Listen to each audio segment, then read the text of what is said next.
Hello दोस्तों, नमस्कार। मैं बीके पाठक आप सभी का स्वागत करता हूं। केमिस्ट्री पढ़ रहे हैं और केमिस्ट्री अंतिम सांसें गिन रही है। हम पूरा कर चुके हैं लगभग सारा सिलेबस। अब कुछ लास्ट टॉपिक्स जो कि बस फिनिशिंग के लिए, अलंकृत करने के लिए, डेकोरेशन के लिए अभी हमें पढ़ने हैं।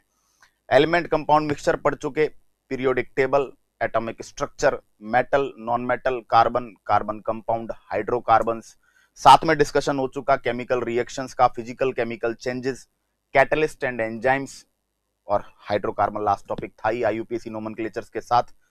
आज हम एक टॉपिक पढ़ने जा रहे हैं जिसका नाम है एसिड एंड बेसिस, अम्ल और क्षार। ये टॉपिक ऐसा है जो कहीं कहीं डायरेक्ट मेंशन होता है सिलेबस में, कहीं कहीं इनडायरेक्ट मेंशन होता है। इनडायरेक्ट का मतलब ऐसा है कि जब डेली लाइफ कंपाउंड्स की बात आती है, जनरली क्या होता है, दैनिक जीवन का रसायन, केमिस्ट्री इन डेली लाइफ, ये जहां लिखा हुआ आ जाता है तो वहां पे आप अपने आसपास के सारे केमिकल्स कंपाउंड्स को पढ़ते हो। तो acid and bases are one of them. हमारे चारों तरफ बहुत सारे एसिड्स, बहुत सारे बेसिस, जिनको हम खाने में, पीने में, हमारे डेली लाइफ यूटिलाइजेशन हम लोग करते हैं, दैनिक जीवन में बहुत काम लेते हैं। बहुत सारे अम्ल, बहुत सारे क्षार, बहुत सारे लवण, ठीक है, एसिड, बेस, साल्ट, तीनों को काम में लिया जाता है। साथ ही साथ जो केमिकल कंपाउंड्स हैं उनमें भी मेटल, नॉन मेटल जब मैंने पढ़ाए थे तो मैंने एसिड्स को वहां पे छोड़ दिया था, क्योंकि मुझे पता था कि मैं आगे चल के एसिड का पूरा टॉपिक पढ़ाने वाला हूं। तो ये एसिड एंड बेस नाम का टॉपिक है, जहां पे आपको बहुत सारे एसिड, बहुत सारे बेसिस के फॉर्मूले, उनका डेली लाइफ में क्या यूज है, किस तरह से साल्ट बनते हैं, किस तरह से पीएच वैल्यू कैलकुलेट होती है, किस तरीके से एसिड एंड बेसिस को आइडेंटिफाई किया जाता है, तो ये हमें क्या करना है, डिस्कस करना है। ठीक है, तो टॉपिक का नाम है अम्ल व क्षार। देखिएगा, चलिएगा। तो एक्चुअल में सबसे पहले आपको कुछ चीजें बता देना चाहता हूं कि टॉपिक का नाम है एसिड एंड बेस। ठीक है, तो एक्चुअल में इस टॉपिक का नाम है अम्ल व क्षारक। अम्ल व क्षारक, ठीक है। क्षारक के लिए एक वर्ड और काम में आता है, भस्म। ठीक है, अब जब बेस में पढ़ाऊंगा तो मैं आपको डिफरेंस बताऊंगा कि क्षारक और क्षार में डिफरेंस क्या है। देखो, एक होता है वर्ड बेस, एक होता है एल्कली। ठीक है, बेस का मतलब है क्षारक, जबकि आगे चल के एक वर्ड में पढ़ाऊंगा एल्कली। एल्कली का मतलब होता है क्षार। ठीक है, तो जनरली हम गलत प्रोनाउंशिएट करते हैं, हम गलत बोलते हैं एसिड एंड बेस या अम्ल या क्षार, अम्ल व क्षार जो हिंदी में नाम लेते हैं। एक्चुअल में टॉपिक का नाम है अम्ल व क्षारक, एसिड एंड बेस। इसी के अंदर अपने को किसको पढ़ना है, क्षार को पढ़ना है, और वो हम बेस के अंदर, यानी वो हम क्षारक के अंदर ही एक कैटेगरी पढ़ेंगे, क्षार।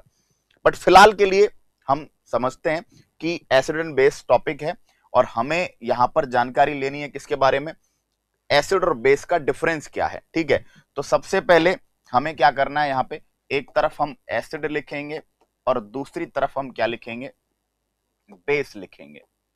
ठीक है, एसिड की बात करेंगे तो पहचान सबसे पहली एसिड की है कि अम्ल वे होते हैं जो जो जलीय विलयन में, जो एक्वस सॉल्यूशन में, जो जलीय विलयन में H+ आयन, जो जलीय विलयन में हाइड्रोजन आयन देते हैं।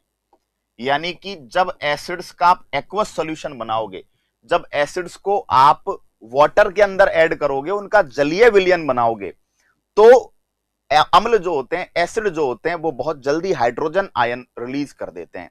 जबकि क्षारक जो होते हैं वो कौन सा आयन रिलीज करते हैं, OH- यानी हाइड्रोक्सिल आयन त्यागते हैं। तो अम्ल वे होते हैं जो जलीय विलयन में क्या त्यागते हैं, OH+ आयन त्यागते हैं, जबकि जो क्षारक होते हैं वो क्या त्यागते हैं, वो हाइड्रोक्सिल आयन डोनेट करते हैं। ठीक है, क्लियर हुई बात यहां तक। अम्लों की ये जो परिभाषा है, ये परिभाषा दी गई थी आरेनियस के द्वारा। एसिड बेस के बारे में अलग अलग साइंटिस्ट्स की अलग अलग थ्योरीज हैं। तो आरेनियस ने कहा था कि भाई एसिड वो होते हैं जो एक्वस सॉल्यूशन में H+ आयन या हाइड्रोजन आयन रिलीज करें। ठीक है, बेस वो होते हैं जो जलीय विलयन में OH- यानी हाइड्रोक्सिल आयन रिलीज करें। इसके बाद अगले साइंटिस्ट का नाम जिन्होंने अपने विचार रखे, उनका नाम था ब्रांस्टेड लॉरी। ब्रांस्टेड लॉरी ने कहा था कि एसिड वे होते हैं जो प्रोटॉन त्यागते हैं। एसिड क्या करते हैं, प्रोटॉन त्यागते हैं। ठीक है, जो प्रोटॉन को त्यागते हैं वो एसिड होते हैं, और जो प्रोटॉन को रिसीव करते हैं, जो प्रोटॉन को ग्रहण करते हैं, वो क्या होते हैं, वो बेस होते हैं, वो क्षारक होते हैं। ठीक है, ये किसकी परिभाषा थी, ये ब्रांस्टेड लॉरी की डेफिनेशन थी। और तीसरे जो देने वाले थे वो होते हैं लुईस। लुईस ने कहा था कि एसिड्स पर लोन पेयर का अभाव होता है, लोन पेयर नहीं होते। लोन पेयर क्या होता है मैं बता दूंगा आपको अभी। एसिड्स पर लोन पेयर नहीं होते और जो बेसिस हैं उन पर लोन पेयर होते हैं। अब ये लोन पेयर क्या होता है समझिएगा। लोन पेयर, देखो लोन का मतलब होता है अकेला पेयर। ठीक है, लोन पेयर को ऐसे शो किया जाता है। लोन पेयर का मतलब होता है पेयर ऑफ, ठीक है, अयुग्मित इलेक्ट्रॉनों का जोड़ा। इंग्लिश में तो लोन पेयर क्या ही दिया, अयुग्मित इलेक्ट्रॉन युग्म, यानी ऐसा इलेक्ट्रॉन का जोड़ा, ऐसा इलेक्ट्रॉन्स का पेयर जिसने किसी से भी बॉन्ड नहीं बनाया, जो फ्री है। मतलब जो सेंट्रल एटम है, जो केंद्रीय परमाणु है, उस पर दो अयुग्मित इलेक्ट्रॉन, दो अनपेयर्ड इलेक्ट्रॉन होंगे, उन्हीं को क्या बोल देते हैं, लोन पेयर। ऐसा जोड़ा जो बेचारा किसी से भी क्या नहीं किया, बंध नहीं बनाया, किसी से भी बॉन्ड नहीं बनाया, उसको लोन पेयर कहते हैं। आगे चल के एग्जांपल से भी और अच्छे समझा पाऊंगा। तो आरएनएस के अनुसार डायरेक्ट पूछा जाता है, आरएनएस ने क्या कहा कि एसिड वो होते हैं जो H+ ion, hydrogen ion donate करे पानी में, और जो बेसिस होते हैं वो क्या करते हैं, हाइड्रोक्सिल आयन डोनेट करते हैं। ब्रांस्टेड लॉरी ने कहा कि एसिड प्रोटॉन देते हैं और जो बेसिस होते हैं वो प्रोटॉन को रिसीव कर लेते हैं। ठीक है, उसके बाद लुईस ने कहा कि एसिड्स वो होते हैं जिन पर लोन पेयर नहीं होता, और बेसिस वो होते हैं जिन पर लोन पेयर होता है। ठीक है, ये तो अलग अलग साइंटिस्ट की जो विचारधाराएं हैं वो थी। ठीक है, हम यहां पढ़ेंगे अम्ल स्वाद में कैसे होते हैं, अम्ल स्वाद में खट्टे। ठीक है, अम्ल स्वाद में कैसे होते हैं, खट्टे होते हैं। ठीक है, और क्षार स्वाद में कैसे होते हैं, कड़वे। कड़वे का मतलब बिटर होते हैं। ठीक है, ये कैसे होते हैं, खट्टे जो होते हैं इनके बारे में आप कह सकते हो सौर। ठीक है, तो अम्ल स्वाद में एसिड जो होते हैं वो खट्टे होते हैं, और जो बेसिस होते हैं वो कैसे होते हैं, बिटर होते हैं, वो कड़वे होते हैं। ठीक है, एसिड वो होते हैं जिनका पीएच मान 0 से लेके 6.9 तक होता है, और जो बेसिस होते हैं इनका पीएच वैल्यू जो होती है वो 7.1 से लेके कहां तक होती है, 14 तक होती है। 7 पे आपको पता है न्यूट्रल होता है। ठीक है, तो पीएच स्केल भी समझाऊंगा आगे चल के, लेकिन फिलहाल के लिए तो याद रखें कि एसिड्स की पहचान है कि एसिड्स का जो पीएच है वो 0 से 6.9 के बीच होता है, और बेसिस का पीएच 7.1 टू 14 के बीच होता है। फिर हम बात करेंगे कि जो एसिड होता है, जो एसिड होता है वो क्या करेगा, वो लाल, नीले लिटमस को लाल कर देगा, है ना। एसिड की पहचान के लिए लिटमस टेस्ट करते हैं, और भी टेस्ट करते हैं, आगे पढ़ाऊंगा। तो एसिड जो होते हैं, अम्ल जो होते हैं, वो नीले लिटमस को क्या कर देते हैं, वो नीले लिटमस पेपर को रेड में कन्वर्ट कर देते हैं। और जो क्षार होते हैं वो क्या करते हैं, वो लाल लिटमस को नीला कर देते हैं, वो लाल लिटमस को, रेड लिटमस को कन्वर्ट कर देते हैं, नीले में कन्वर्ट कर देते हैं। तो ये पहचान का एक तरीका हो गया कि एसिड और बेस को आप कैसे आइडेंटिफाई करेंगे। ठीक है, क्लियर हुई बात यहां तक। चलिए, अम्लों का अनिवार्य घटक, अम्लों का जो कंपलसरी कंपोनेंट है, यानी एसिड्स में कंपलसरीली कौन पाया जाएगा, तो हाइड्रोजन।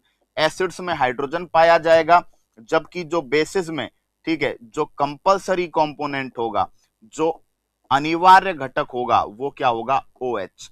तो एसिड्स में H पाया जाएगा, बेसिस में क्या पाया जाएगा, OH पाया जाएगा कंपलसरीली, अनिवार्य रूप से। ठीक है, तो आप कह सकते हो कि अम्लों का जो प्रमुख घटक है वो क्या बताइए, वो आपका एसिड्स का जो प्रमुख घटक है वो आपका क्या है, हाइड्रोजन है। जबकि बेसिस का प्रमुख घटक क्या है बताइए, वो आप क्या बोल दोगे, हाइड्रोक्सिल है, वो OH है। ठीक है, तो इस तरह से आप इनको आइडेंटिफाई कर पाएंगे। सबसे पहले इनका जो डिफरेंस है वो आप क्रिएट कर पाएंगे यहां से, कि भाई किस तरीके से आप इन्हें छांटेंगे, एसिड एंड बेस के बीच का गैप, एसिड एंड बेस के बीच का डिफरेंस। ठीक है, क्लियर हुई बात यहां तक, समझ रहे हैं मेरी बात, मैं क्या कहना चाह रहा हूं। उम्मीद करता हूं सीख पा रहे होगे, समझ भी पा रहे होगे। ठीक है, तो क्या सीखा, फिलहाल सीखा एसिड एंड बेस, अम्ल और क्षारक। ठीक है, क्षारकों के अंदर ही एक कैटेगरी एल्कली पढ़ेंगे जिसे क्षार कहते हैं, लेकिन हमने काफी समय से ऐसे रट रखा है अम्ल और क्षार, अम्ल और क्षार, अम्ल और क्षार, तो हमें रटा पड़ा है। तो मैं डिफरेंस आगे चल के समझाऊंगा, आप होल्ड करें, ठीक है। इसके बाद बात करेंगे तो एसिड और बेस को हमने क्लासिफाई किया, ठीक है। 28th 29th वीडियोस प्ले नहीं हो रहे हैं, ऐसा हो नहीं सकता। लेट मी चेक, मैं चेक कर लेता हूं। आप एक बार यहां पर देखिएगा, कोई दिक्कत तो नहीं आ रही आपको एसिड और बेस में, ठीक है। अलग अलग साइंटिस्ट ने एसिड और बेस की जो पहचान बताई है वो पहचान आप जो है पढ़ सकते हैं, ठीक है। वो पहचान आप आइडेंटिफाई कर सकते हैं किस साइंटिस्ट ने एसिड और बेस के लिए क्या कहा है, ठीक है। क्लियर। कोई भी टेक्निकल इशू रहा होगा, अगर किसी भी वीडियो में प्ले होने में किसी भी तरह की दिक्कत आ रही होगी तो आप जो है बता दिया करें, हम लोग उस पर ध्यान देकर उसके वापस चेक कर लेंगे और चेक करके उसको रीअपलोड कर दिया जाएगा अगर कोई इश्यू है तो, ठीक है। तो इस प्रकार की चीजों की आप टेंशन ना लें, निश्चिंत रहें। अपनी कोई भी समस्या है वो आप कमेंट बॉक्स में मुझे बता सकते हैं, ठीक है। या फिर हमें जो जनरली आप अगर रिकॉर्डेड क्लास आप देख रहे हैं तो बाद में भी आप हमारी टीम को मैसेज छोड़ सकते हैं, ठीक है। कहीं होकर कोई समस्या आपको नहीं आएगी।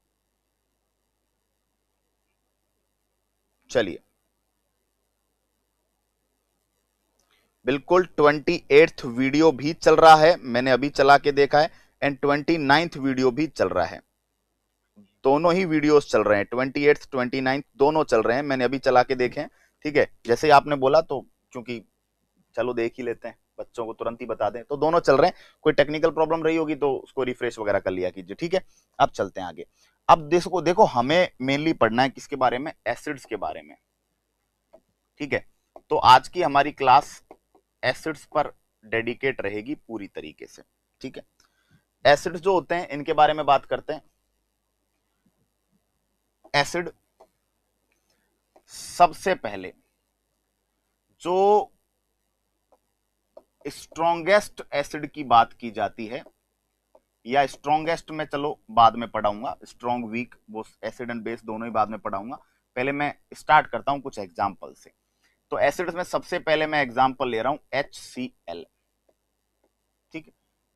बाद में strong acid, strong base, weak acid, weak base, उनके बारे में डिस्कशन करेंगे, ठीक है। देखिएगा HCl को बोला जाता है हाइड्रोक्लोरिक एसिड, ठीक है। हाइड्रोक्लोरिक एसिड, इसको नमक का तेजाब कहते हैं। हाइड्रोक्लोरिक एसिड नमक का तेजाब बोलते हैं, ठीक है।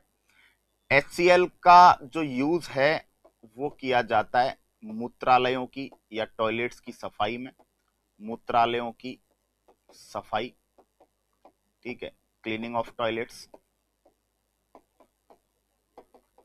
टॉयलेट क्लीनिंग में यूज किया जाता है किसका, हाइड्रोक्लोरिक एसिड का। साथ ही साथ जो HCl है इसका यूज ये पाया जाता है हमारे स्टमक में, ये हमारे आमाशय में पाया जाता है। कहां पाया जाता है, आमाशय में पाया जाता है। और आमाशय में ये क्या करता है, आमाशय में ये जो माइक्रोब्स होते हैं, जो सूक्ष्म जीव होते हैं, माइक्रोब्स यानी सूक्ष्म जीव, ये सूक्ष्म जीवों को क्या करता है, सूक्ष्म जीवों का नाश करता है, माइक्रोब्स को किल करता है। कौन, HCl, हाइड्रोक्लोरिक एसिड, ठीक है। तो हाइड्रोक्लोरिक एसिड को नमक का तेजाब कहते हैं, ठीक है। हाइड्रोक्लोरिक एसिड का यूज टॉयलेट्स की क्लीनिंग में किया जाता है। साथ ही साथ हाइड्रोक्लोरिक एसिड जो है आपके स्टमक में पाया जा रहा है, स्टमक में पाया जा रहा है। तो ये क्या करता है बताइए, ये आपके स्टमक में, जो आपके आमाशय में जो आपके हानिकारक बैक्टीरिया, जो आपके हार्मफुल बैक्टीरिया या जो आपके हानिकारक सूक्ष्म जीव पनप जाते हैं, माइक्रोब्स पनप जाते हैं, ये उनका क्या करता है, खात्मा करता है, ये उनको नष्ट करता है, ठीक है। क्लियर हुई बात यहां तक। चलिए आगे बात करते हैं हम लोग, चलिए, है ना। अब आगे HCl का एक नाम और मैं बता देता हूं, म्यूरिएटिक एसिड। HCl को म्यूरिएटिक अम्ल भी बोला जाता है, म्यूरिएटिक एसिड। हाइड्रोक्लोरिक अम्ल का ही एक नाम और क्या है, म्यूरिएटिक एसिड, इसी का नाम है, ठीक है। उसके बाद हम लोग सेकंड नंबर पे पढ़ते हैं एसिड्स में H2SO4। H2SO4 को बोला जाता है सल्फ्यूरिक अम्ल, सल्फ्यूरिक एसिड, इसको बोलते हैं एसिड ऑफ सल्फर, इसको बोला जाता है गंधक का तेजाब। सल्फर को गंधक बोलते हैं तो इसको बोला जाता है गंधक का तेजाब, ठीक है, सल्फ्यूरिक एसिड, ठीक है। इसी को बोला जाता है, इसी का दूसरा नाम है ऑयल ऑफ विट्रियोल, कशीश का तेल। जो आपके थोते होते हैं ना, विट्रियोल पढ़ाए थे मैंने आपको मेटल नॉन मेटल में, नीला थोता, हरा थोता, सफेद थोता, green vitriol, white vitriol, blue vitriol. जब उनको वाटर से रिएक्शन करवाते हैं ना तो H2SO4 बनता है, ठीक है। तो ऑयल ऑफ विट्रियोल, इसको कशीश का तेल क्या बोलते हैं, H2SO4 को कशीश का तेल बोला जाता है। इसी को किंग ऑफ केमिकल्स बोलते हैं, किंग ऑफ केमिकल्स, इसको रसायनों का राजा बोला जाता है। किसको, H2SO4 को रसायनों का राजा कहते हैं, क्योंकि बहुत ज्यादा लेबोरेटरीज में, प्रयोगशाला में विभिन्न प्रकार की रिएक्शंस में बहुत ज्यादा यूज में आता है, ठीक है। और H2SO4 जो है, ये आपके जो लेड स्टोरेज बैटरी होती है, जो सीसा संचायक सेल होता है, जो लेड स्टोरेज क्या होती है, बैटरीज, जो लेड स्टोरेज बैटरी होती है, जो सीसा संचायक सेल में, लेड स्टोरेज बैटरी में कौन सा एसिड भरा होता है, तो सीसा संचायक सेल में कौन सा एसिड भरा होता है, H2SO4, सल्फ्यूरिक एसिड वहां पे भरा हुआ होता है, ठीक है। तो जो आपके कार की बैटरी है, जो आपके किसान टॉर्च की बैटरीज हैं, या फिर जो आप मंदिर वगैरह में रामायण पाठ वगैरह करते हो तो बैटरी लेकर आते हो ना माइक वगैरह के लिए, ठीक है, तो उन सब बैटरीज में किस प्रकार का एसिड भरा हुआ है, H2SO4, sulphuric acid. Sulphuric acid को क्या बोला जाता है, गंधक का तेजाब कहते हैं। सल्फ्यूरिक एसिड को किंग ऑफ केमिकल्स कहते हैं। सल्फ्यूरिक अम्ल को रसायनों का क्या कहा जाता है भाई, रसायनों का राजा कहा जाता है, किंग ऑफ केमिकल्स, रसायनों का राजा हम लोग कह रहे हैं, ठीक है। और लेबोरेटरीज में, प्रयोगशाला में इसका बहुतायत में क्या किया जाता है, यूज किया जाता है। तो एक बार यहां तक की बात तो समझ में आ गई होगी। एग्जाम्पल्स बहुत ज्यादा पढ़ने हैं इस टॉपिक में हमें, और पूरी हमारी जो यात्रा है वो मोस्टली एग्जाम्पल्स पर ही होनी है, ठीक है। तो हम लोग एग्जाम्पल्स की बात करते जाएंगे और एक एक करके हम लोग जो है बहुत सारे एसिड्स एंड बहुत सारे बेसिस को पढ़ते चले जाएंगे, ठीक है। चलिएगा, अब मैं बढ़ता हूं आगे। अब कुछ और एसिड्स की बात करते हैं। तो यहां पे आपके सामने आया HNO3। HNO3 को क्या बोलते हैं, नाइट्रिक एसिड बोला जाता है, नाइट्रिक एसिड, ठीक है। इसको बोला जाता है सोरे का तेजाब, सोरे का तेजाब। इसको बोला जाता है एसिड ऑफ नाइटर, सोरा, एसिड ऑफ नाइटर। सोरा किसको बोलते हैं, सोरा, नाइटर या सोरा, ये जो बोला जाता है ये पोटेशियम नाइट्रेट को बोलते हैं, KNO3, पोटेशियम नाइट्रेट को सोरा बोलते हैं, ठीक है।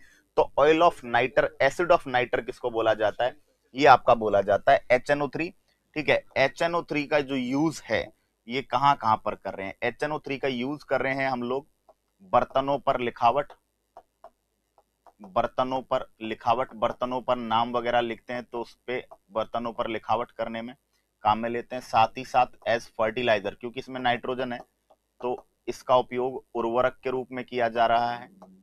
साथ ही साथ इसका उपयोग विस्फोटक, एक्सप्लोसिव के रूप में, विस्फोटक के रूप में, एक्सप्लोसिव के रूप में भी नाइट्रिक एसिड का यूज किया जाता है, ठीक है।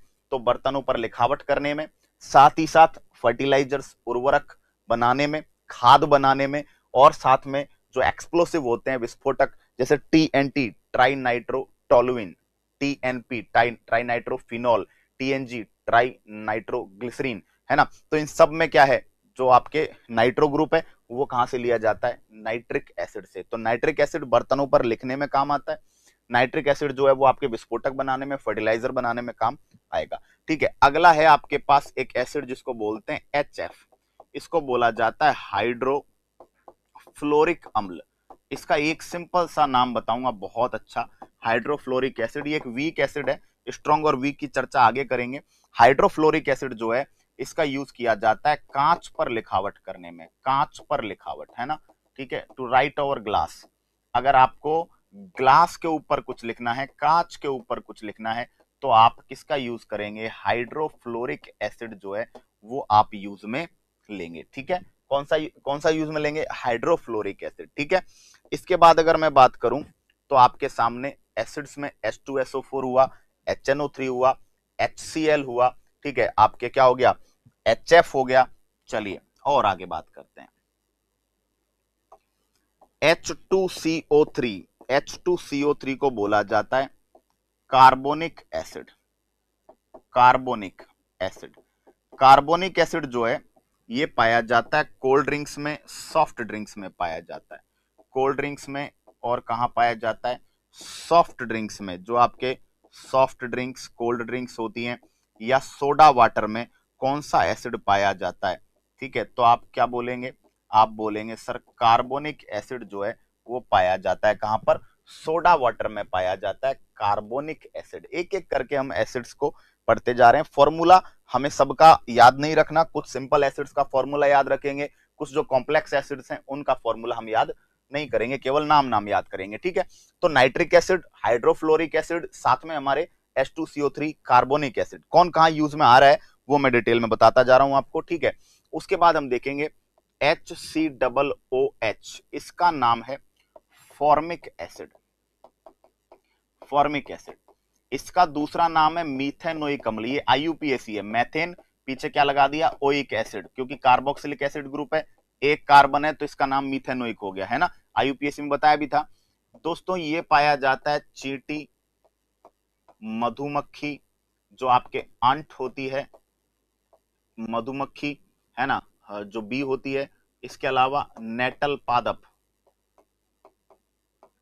चींटी, मधुमक्खी, इन दोनों का जो डंक होता है जिसको बोलते हैं स्टिंग। ठीक है, तो चींटी, चींटी को क्या बोलते हैं? अंट, है ना। मधुमक्खी को क्या बोलते हैं? Honey bee. क्लियर? तो इनका जो डंक होता है, स्टिंग होता है उसमें, और एक नेटल नाम का पादप होता है इसकी लीव्स में। ठीक है, इसकी पत्तियों में छोटे छोटे क्या होते हैं? स्टिंग्स होते हैं, इसकी पत्तियों में छोटे छोटे कांटे होते हैं। ठीक है, वो जैसे ही टच करते हैं हमारी बॉडी में जलन होती है, दर्द होता है। क्यों? क्योंकि वहां पे कौन सा एसिड पाया जाता है?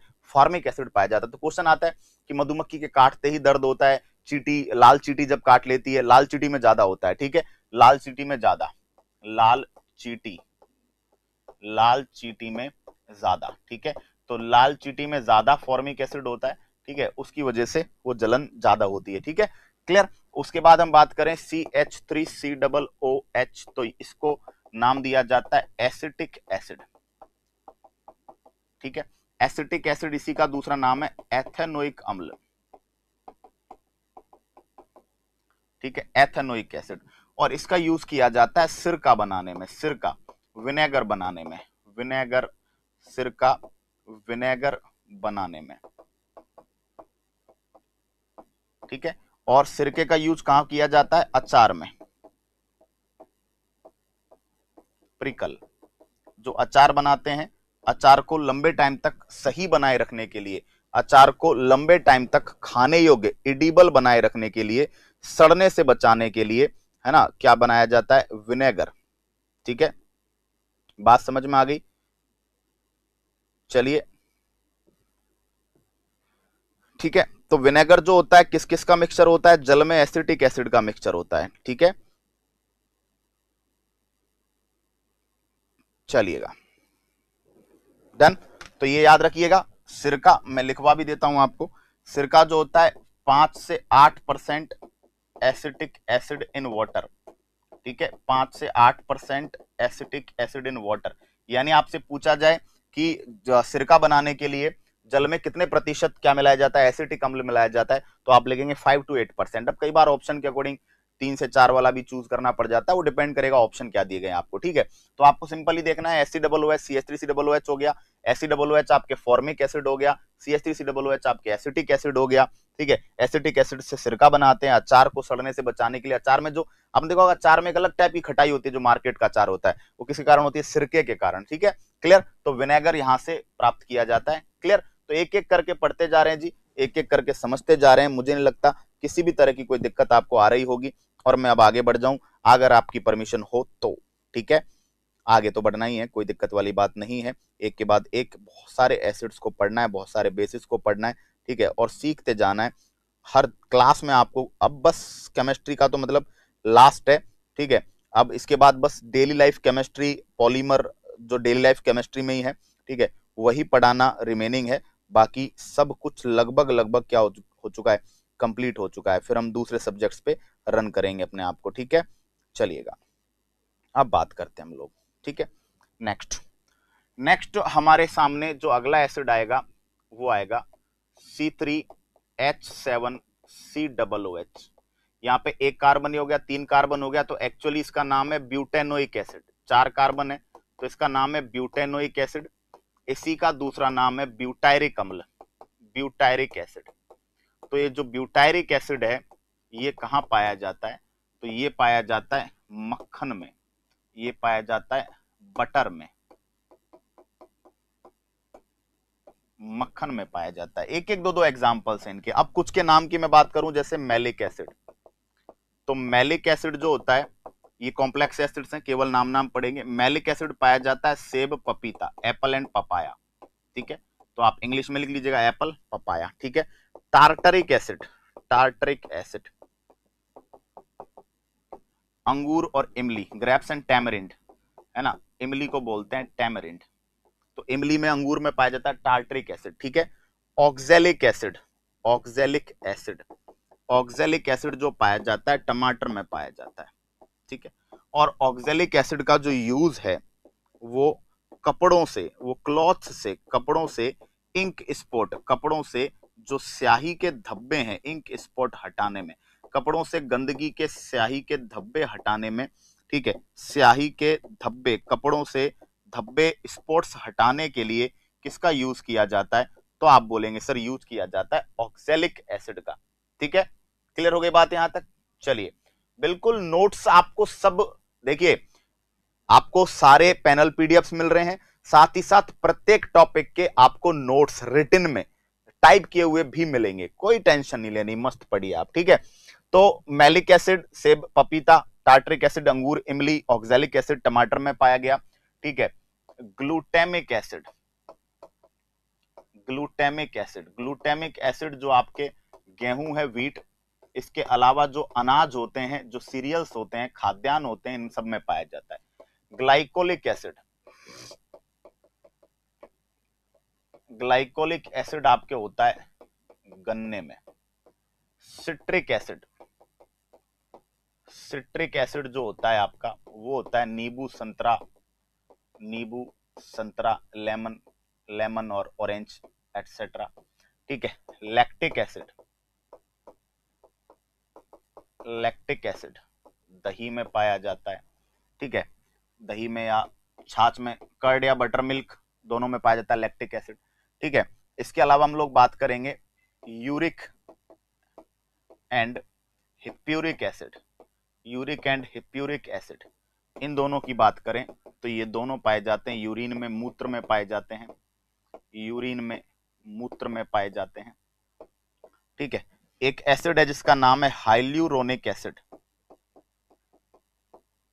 हाइल्यूरोनिक एसिड, ये एनिमल सेल्स में पाया जाता है, जंतु कोशिकाओं में, जंतु कोशिकाओं का सीमेंट कहते हैं, एनिमल सेल्स का सीमेंट, आसपास की कोशिकाओं को जोड़ के रखता है। तो हाइल्यूरोनिक एसिड को एनिमल सेल्स का क्या बोला जाता है? सीमेंट बोला जाता है, जंतु कोशिकाओं का सीमेंट के नाम से जानते हैं। तो कितने एसिड पढ़ा दिए देखिए टोटली, अगर मैं बात करूं तो आप शुरुआत से चलते जाइए। HCl1, ठीक है, नंबरिंग कर देते हैं इनको, क्लियर। HCl पे 1, उसके बाद H2SO4 2, ठीक है। देन आफ्टर नाइट्रिक एसिड 3, ठीक है। उसके बाद HF for H2CO3 5, then after आपके HCOOH 6, एसिटिक एसिड 7, ठीक है।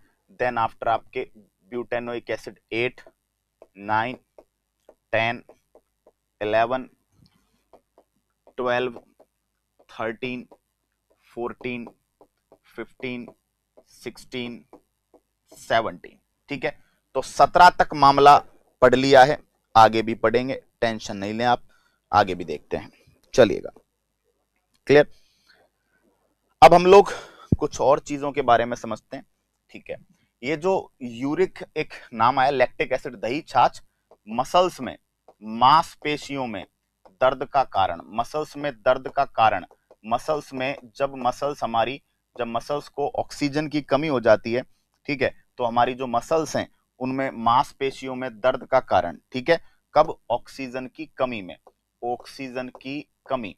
तो जब ऑक्सीजन की कमी होती है तो हमारी मसल्स में, हमारी मांसपेशियों में दर्द होता है, किसके कारण? आपके लैक्टिक एसिड के कारण होता है, ठीक है। उसके बाद देखिएगा, उसके बाद 18 पे हम बात कर रहे हैं आपके किसकी, 1 सेकेंड, 18 पे हम लोग बात कर रहे हैं अनसैचुरेटेड फैटी एसिड, इनके बारे में पढ़ते हैं। अनसैचुरेटेड, असंतृप्त वसीय अम्ल, अनसैचुरेटेड फैटी एसिड, इनको बोला जाता है असंतृप्त वसा अम्ल, असंतृप्त वसा अम्ल। ये बॉडी के लिए अच्छे होते हैं, ये शरीर के लिए अच्छे होते हैं, ठीक है। हार्ट पेशेंट्स के लिए अच्छे होते हैं, हार्ट पेशेंट्स के लिए, हृदय रोगियों के लिए अच्छे होते हैं। ये क्या करते हैं, कोलेस्ट्रॉल कम करते हैं, ठीक है। तो इसलिए इनका यूज आजकल बहुत हो रहा है, कोलेस्ट्रॉल कम करते हैं, ठीक है। तो बॉडी में से कोलेस्ट्रॉल को क्या करते हैं, घटाते हैं, कोलेस्ट्रॉल डिक्रीज करते हैं, ठीक है। तो इनको क्या बोला जाता है, असंतृप्त वसा अम्ल, ठीक है, अनसैचुरेटेड फैटी एसिड, ठीक है। चलिएगा, कोलेस्ट्रॉल को घटाते हैं। अब ये 3 प्रकार के मोस्टली नाम आपने बहुत पढ़े होंगे, omega 3, omega 6 and omega 9। Omega 9, omega 3 का नाम आता है इनका RAS प्री 2016 में आया था, RAS प्री 2016 में, यस, ठीक है। इसके अलावा आपके MPPSC प्री में भी पूछा गया था रिसेंटली, ठीक है। तो linolenic acid, linolenic acid, omega 6 का नाम है लिनोलिक एसिड, लिनोलिक एसिड, ठीक है, लिनोलिक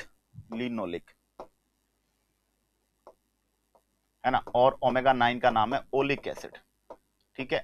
ये इनके सोर्स की अगर हम बात करें तो इनका सोर्स जो है वो आपके अलसी बेस्ट सोर्स है ओमेगा 3 का स्पेशली, ठीक है। अलसी को बोलते हैं फ्लैक्सीड, सबसे बेस्ट सोर्स है। इसके अलावा जो वेजिटेटिव ऑयल होते हैं, जो वनस्पति तेल होते हैं, उनके अंदर पाए जाते हैं। फिश लीवर ऑयल, जो मछली के लीवर का तेल होता है, उसके अंदर भी जो ओमेगा 3, ओमेगा 6, ओमेगा 9 है, इनका कंटेंट काफी बेहतर पाया जाता है, काफी अच्छा पाया जाता है, ठीक है। तो ये आपको याद रखना है, ठीक है। इनके बारे में आपको चीजें दिमाग में बिठा के रखनी है, ठीक है। किसी भी तरह की कोई दिक्कत आपको नहीं आनी चाहिए, क्लियर। तो ओमेगा 3, ओमेगा 6, ओमेगा 9, तो देखा जाए तो 18, 19, 20 एसिड्स तो हम लोग पढ़ चुके हैं यहाँ पे, ठीक है। अब इनमें आपको यही ध्यान देना है कि ये बॉडी के लिए अच्छे हैं, हार्ट पेशेंट्स के लिए अच्छे हैं, साथ ही साथ इनको आप क्या कर सकते हैं, इनको आप जिन सोर्सेज से प्राप्त कर सकते हैं उनमें अलसी बेस्ट है, ठीक है। तो अलसी हृदय रोगियों के लिए काफी अच्छी मानी जाती है, ठीक है। उसके बाद हम लोग 19 पे मैं आपको पढ़ा रहा हूं एस्कार्बिक एसिड। एस्कार्बिक एसिड का जो नाम है वो एक्चुअल में विटामिन सी है, ठीक है। तो एस्कार्बिक एसिड को विटामिन सी कहते हैं। एस्कार्बिक एसिड कहां पाई जाती है, खट्टे फलों में पाई जा रही है। दूध खट्टा हो जाता है, खट्टा दूध हो जाता है, खट्टा दूध में पाया जा रहा है, दही में पाया जा रहा है, ठीक है। नींबू, संतरा, आंवला, ठीक है। हरी मिर्च, ये बहुत स्ट्रेंज सोर्स है, हरी मिर्च में विटामिन सी, एस्कार्बिक एसिड पाया जा रहा है। ऊंटनी का दूध, ऊंटनी का दूध, नॉर्मल दूध में विटामिन सी नहीं होता, सामान्य दूध में, गाय भैंस के दूध में विटामिन सी नहीं होता, लेकिन जो ऊंटनी का दूध होता है, अब ऊंटनी की क्या मुझे स्पेलिंग याद है नहीं, तो मैं तो ऐसे कह देता हूं कैमल बाइफ मिल्क, ठीक है। तो जो ऊंटनी का दूध होता है, जो कैमल की बाइफ का जो दूध होता है, वो जो होता है आपका, उसमें क्या, उसमें विटामिन सी पाया जाता है। विटामिन सी टेम्परेचर ज्यादा सहन नहीं कर सकता, इसलिए विटामिन सी जो होता है ना, उसको क्या करते हैं, उसको कच्चा पिया जाता है, बिना गर्म करे कच्चा पिया जाता है, ताजा ताजा पिया जाता है, ठीक है, क्लियर। तो ऊंटनी का दूध, खट्टे फल, खट्टा दूध, दही, नींबू, संतरा, आंवला, हरी मिर्च, ऊंटनी का दूध। एक विशेष प्रकार की चेरी है जिसका नाम है बारबाडोस चेरी, बारबाडोस चेरी, उसमें विटामिन सी मैक्सिमम पाया गया है, कुछ एग्जाम्स में माना गया है। इसके अलावा सीबक थॉर्न, सीबक थॉर्न एक झाड़ी है हिमालय पर, ठीक है। तो सीबक थॉर्न जो होता है, ये हिमालय पे एक श्रब है, एक झाड़ी है, तो उसके अंदर भी विटामिन सी का अच्छा कंटेंट है, ठीक है। 20th नंबर पर हम लोग बात करेंगे एक्वारेजिया, एक्वारेजिया, अम्लराज, ठीक है। एक्वारेजिया एक ऐसा विलयन है, HCl और HNO3, हाइड्रोक्लोरिक एसिड और नाइट्रिक एसिड का 3:1 में विलयन है, यानी 75% हाइड्रोक्लोरिक एसिड, 25% नाइट्रिक एसिड। और ये विलयन क्या कर लेता है, ये विलयन सोना, चांदी, प्लेटिनम आदि को घोल लेता है, सोना, चांदी, प्लेटिनम आदि को घोलता है, ठीक है। सोना चांदी प्लेटिनम आदि को घोलता है। क्लियर। तो सोना चांदी प्लेटिनम जो होते हैं, इनको जब घोलना होता है, इनको जब पिघलाना होता है, तो आप एक्वा रेजिया का यूज करते हैं। गांव में कई ठग आते हैं जो कि गहनों को साफ करने के नाम पे और साफ कर ले जाते हैं। तो ऐसे ठग जो होते हैं वो एक्वा रेजिया नाम का ही ये सॉल्यूशन काम में लेके आते हैं। तो केमिस्ट्री भाई जीवन को बनाने में नहीं, लोगों को बनाने में और महिलाओं को बनाने में भी काम आ रही है। लोग महिलाओं को टारगेट बनाते हैं, भाभी जी आप चमक रही हो, गहने नहीं चमक रहे, चांद पे दाग लगने वाली बात हो गई, गहने चमकवा लो।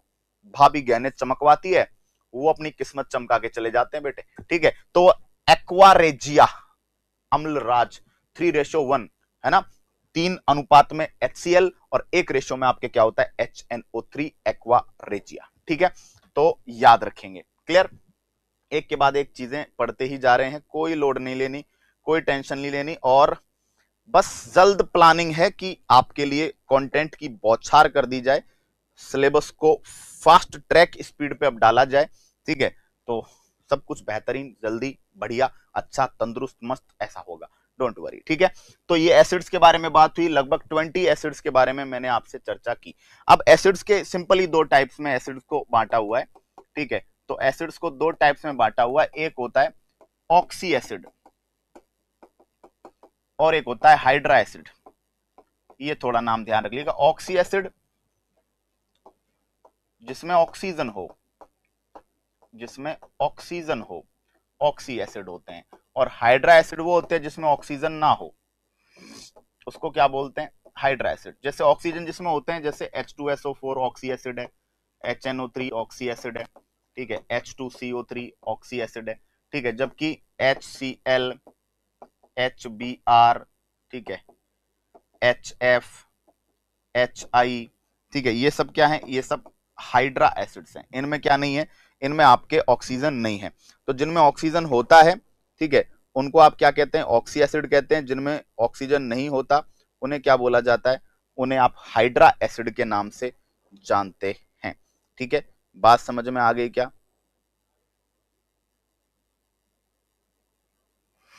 चलिए बताइएगा, यहां तक किसी भी तरह की कोई समस्या आपको रही हो तो आप जरूर बताएं।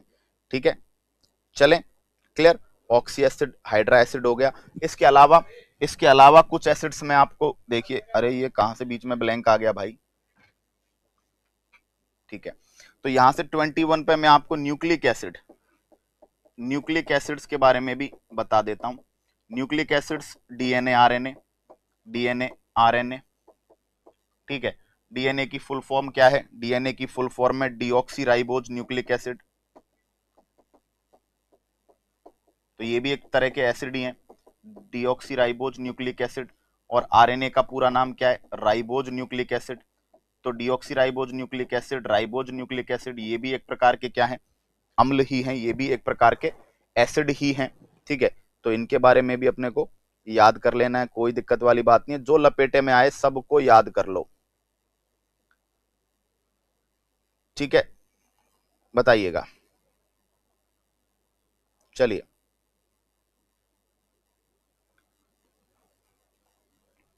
यहां तक ठीक है। चलिए, एक और एसिड मैं आपको यहां पे बता देता हूं। ठीक है, एक और एसिड मैं आपको बता देता हूं 22 पे, H3PO4, इसको बोला जाता है फॉस्फोरिक एसिड।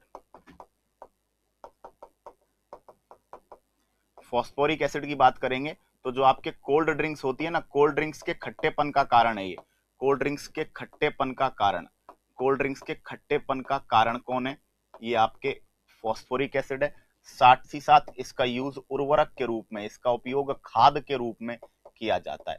तो याद रखिएगा, फॉस्फोरिक एसिड का यूज एज अ फर्टिलाइजर किया जा रहा है। साथ ही साथ जो आपकी कोल्ड ड्रिंक्स होती है उसमें जो खट्टेपन का कारण है, उसमें जो सॉरनेस का कारण है, वो भी क्या है आपके फॉस्फोरिक एसिड H3PO4। ठीक है, ये बात चलिएगा, चलिएगा, यहां तक बात समझ में आ गई क्या? चलते हैं अब आगे।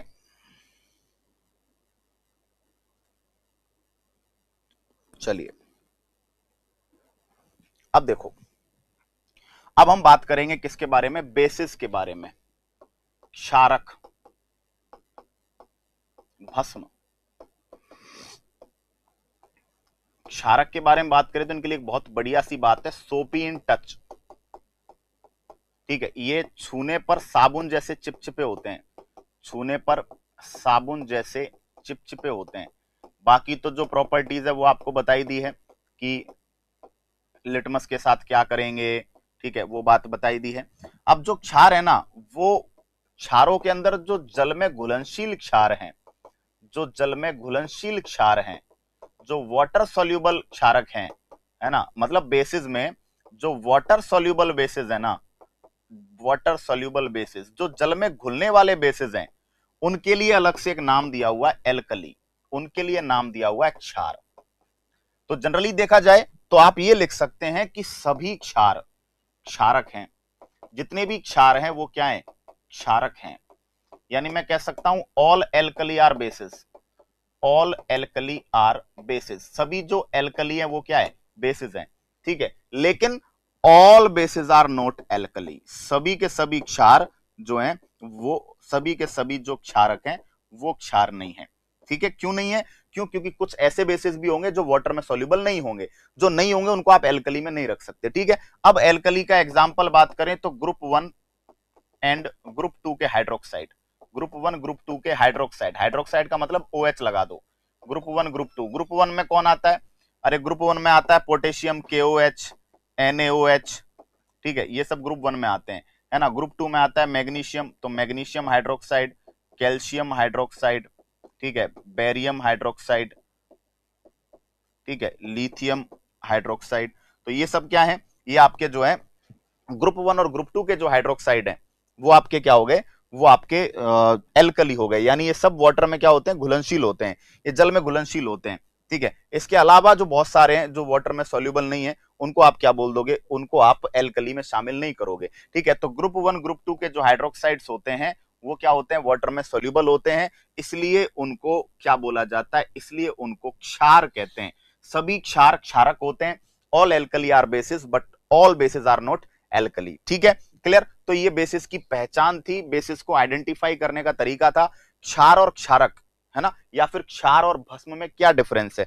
उससे पहले ऑक्सी एसिड हाइड्रा एसिड में अगर कोई कंफ्यूजन हो तो जिसमें देखो ऑक्सीजन नहीं हो, हाइड्रोजन तो सब में होगा, ऑक्सीजन नहीं होना चाहिए, अगर ऑक्सीजन है तो ऑक्सी एसिड, अगर ऑक्सीजन नहीं है तो उसको हाइड्रा एसिड बोलेंगे क्योंकि फिर उसमें हाइड्रोजन तो होगा ही। ठीक है, अगर ऑक्सीजन साथ में हो तो उसको ऑक्सी एसिड बोलेंगे। तो आप पहचान लेंगे फॉर्मूले से, जिसमें ऑक्सीजन हो वो ऑक्सी एसिड होगा, जिसमें ऑक्सीजन नहीं वो क्या हो जाएगा, हाइड्रा एसिड हो जाएगा। ठीक है, क्लियर हुई बात, चलें आगे। चलिए अब देखो क्या होता है, एसिड के बाद अब हम बेसिस पे पढ़ रहे हैं, तो मैं कुछ बेसिस आपको पढ़ा देता हूं, फिर हम कल आगे बात करेंगे। NaOH, इसका पीएच मान 14 है, सोडियम हाइड्रोक्साइड कहते हैं, सोडियम हाइड्रोक्साइड कहते हैं, सोडियम हाइड्रोक्साइड। और NaOH जो होता है इसका यूज किया जाता है पेट्रोल के शुद्धिकरण में, पेट्रोल के प्योरिफिकेशन में। ये वैसे मेटल नॉन मेटल में काफी पढ़ा चुका हूं, पेट्रोल के शुद्धिकरण में। साथ ही साथ इसका यूज किया जा रहा है कहां पर, साबुन बनाने में, स्पेशली कपड़े धोने का, कपड़े धोने का साबुन बनाने में यूज किया जा रहा है। किसको यूज किया जा रहा है, NaOH को। ठीक है, इसके अलावा KOH, KOH को KOH पोटेशियम हाइड्रोक्साइड कहते हैं, KOH पोटेशियम हाइड्रोक्साइड। और जो आपका पोटेशियम हाइड्रोक्साइड है इसका यूज किया जाता है नहाने का साबुन, यानी मृदु या सॉफ्ट सोप, मृदु या कह सकते हैं सॉफ्ट सोप बनाने में, सॉफ्ट सोप या नहाने का साबुन बनाने में, नहाने का साबुन बनाने में किसका यूज किया जाता है, पोटेशियम हाइड्रोक्साइड का यूज किया जाता है। ठीक है, इसके अलावा बात करेंगे तो हमारे सामने हुआ क्या, मैग्नीशियम हाइड्रोक्साइड, MgOH का होल ट्वाइस, है ना, इसको बोला जाता है magnesium hydroxide. And as you all know that magnesium hydroxide is also known as milk of magnesia. क्या बोलते हैं इसको, मिल्क ऑफ मैग्नीशिया।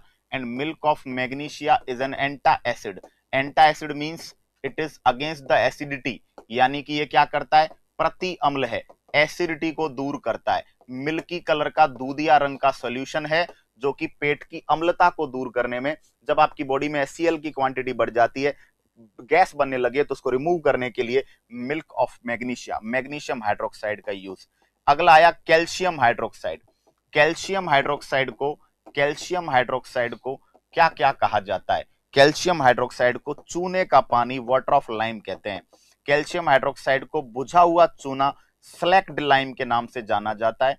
बुझा हुआ चूना, इसको बोलते हैं स्लैक्ड लाइम, ठीक है, बुझा हुआ चूना, ठीक है। और इसका यूज कहां पे करते हैं? इसका यूज पुताई में करते हैं, इसका उपयोग तंबाकू के साथ करते हैं, इसका उपयोग पान के पत्ते पर करते हैं। अरे पान का पत्ता होता है, उस पे लगाते कि नहीं लगाते चूना, है ना, समझ गए? चूना लगाते नहीं लगाते? बहुत से लोग होते हैं ऐसे, पान के पत्ते, देखो पान वाला तो बहुत अच्छा होता है, वो कह के दिखा के बता के चूना लगाता है। दुनिया में ऐसे बहुत से लोग होते हैं जो पता ही नहीं लगने से कब चूना लगा देते हैं, ठीक है। और आपको पता, खबर नहीं लगेगी, आपको सालों बाद पता चलेगा कि चूना लग गया, आपको लग लगा के मिट गया, समझ गए? तो ऐसे भी लोग होते हैं।